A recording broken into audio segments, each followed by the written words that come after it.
Oh, and lastly, I think, Brian, maybe the crystal ball question, right? So what is your view on the market going forward? I think the PM and many ministers have mentioned that we are entering the new normal. And I think the REITs, unfortunately, will also get into the new normal. The four sub-sectors within the REITs will probably have very different fortunes over the next 12 to 18 months. I'll start off with a more challenging one first. I think given the nature of the crisis, given that we haven't found a vaccine yet, and they have lockdowns, I think the hospitality sector will be the worst hit. We are just not inviting any tourists back to Singapore in the near term. I can't see tourism go back to the old normal anytime soon. So occupancy room rates will be very depressed in the near term. So I think, and it will take probably 12 to 18 months before things can get a bit more normal. So in terms of my pecking order, hospitality looks a bit more challenging. I think a lot of people have talked a lot about retail. The good thing is that we have gone out of CB. Most of the retail malls are operating at 90% capacity. And we've seen the crowd over the weekend, the first weekend post-CB. There were long queues everywhere. There's a sense of revenge buying. People are stuck at home for 2 months. They want to be out there buying their favorite clothes, their bubble tea, sitting down with friends to have a nice meal to chit-chat. So I think the worst is probably over for retail. As long as we don't see a second wave that could lead to a lockdown, things should start to get better over the next 6 months. And hopefully we see a bit of a more sustained recovery by 2021. Having said that, I'm not going to put a very positive spin on the retail REITs. I think some of the retail tenants will suffer. They will face cash flow problems. Some of them may not be able to sustain themselves over the next 6 months, given the end of the rental waiver. So we could see a higher churn, higher turnover rate in terms of new tenants coming into the malls.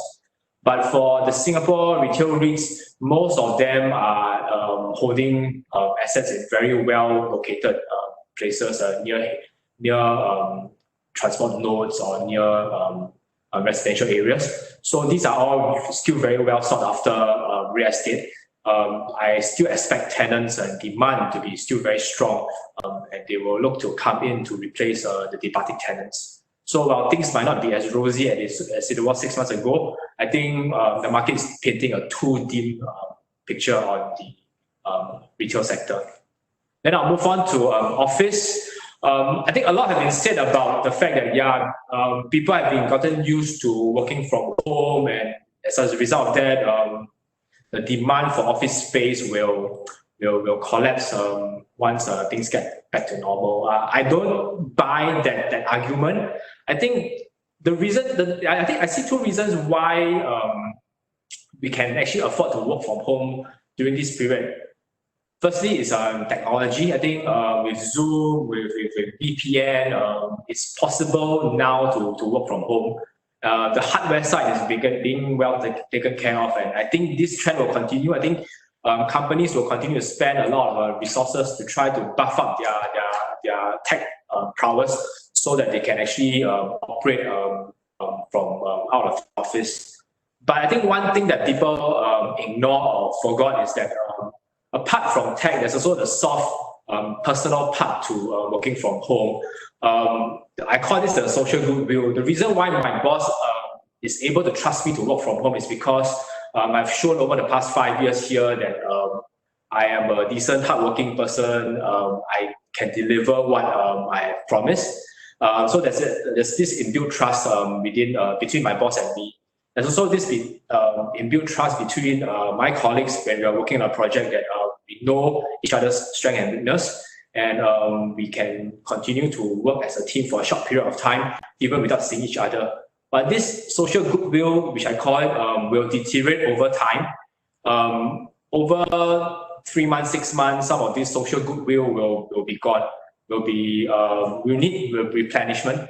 So we need the bosses, the employers will still need people to come back to the office to build this goodwill up again. So while I think employers will potentially give employees some sort of flexibility, but the demand for office space will still be here. And I think another thing that people have forgotten is that after this COVID-19 pandemic, the people's awareness of hygiene has actually much heightened. So employers cannot expect employees to sit very close to each other ever again because of social distancing. So the square foot per employee will increase after this COVID-19 is over. So while demand from tenants might shrink because of weakening economic growth, but the demand from employees who want some social distancing will increase, and that will actually lead to a normalized demand scenario where maybe things will be actually a neutral event rather than a negative event. So I don't think COVID-19 will fundamentally change how people work. I think, yes, we will probably be working from home a bit more, but to assume a full replication, a full replacement of the office environment and expect people to be able to work from home 24/7 for next 3 years, I think is impossible. So office is not a very big concern for me. And let's talk about industrial. In every crisis, there are winners and losers. And for COVID-19, it's very clear that hospitality and to a certain extent, retail are the losers. But on the flip side, industrial seems to be a very big winner in all this. I think there are two trends that cannot be ignored. Firstly, because of the lockdown, most of us are stuck at home and we can't go to our malls to buy what we need. So we are resorting to e-commerce platform.